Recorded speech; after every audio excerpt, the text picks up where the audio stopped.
ఇక్కడ ఈ గుడి ప్రతిష్ఠించి లేకుంటే స్వయంభూ వెలిసిందా ప్రతిష్ఠించిందా? అసలు దీని గుడి చరిత్ర ఏంటి?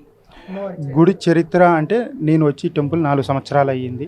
ఈ 4 సంవత్సరాల నుంచి ఈ టెంపుల్లో నేను చేస్తున్నాను. క్రతువులు అంటే కార్యక్రమాలు ఏ పండగకి ఏది ఉంది ఏది చేయాలి అనే ఏ విధానంగా ఉందో అమ్మవారికి ఆ విధానంగా మనం చేస్తున్నాము. అమ్మవారు వచ్చి స్వయంభూ టెంపుల్ ఇది. దగ్గరకు నీకు 100 సంవత్సరాల నుంచి అమ్మవారు అంటే ఉన్నారు. ఇది ఈ మధ్య టెంపుల్ కట్టి ఒక 15-16 సంవత్సరాల నుంచి ఉన్నారు. నేను 4 సంవత్సరాల నుంచి ఈ టెంపుల్లో క్రతువు అనేది నిర్వహిస్తున్నాను. అంటే ఇక్కడ ఇది బోనాలు గిట్లా చేస్తారా ఇక్కడ? ఆ బోనాలు చేస్తారు. అందుట్లో ఈ గ్రామ ప్రజలు కూడా చెప్తూనే ఉంటారు. రాత్రి కూడా అమ్మవారు తిరుగుతున్నట్టు వాళ్ళు కూడా గ్రహించారు. చాలామంది వచ్చి చెప్పడం జరిగింది. మళ్ళీ అందుట్లో ఈ అమ్మవారు రోజు నేను సాయంత్రం పూట గుడి బంద్ చేసి వెళ్ళిపోతాను.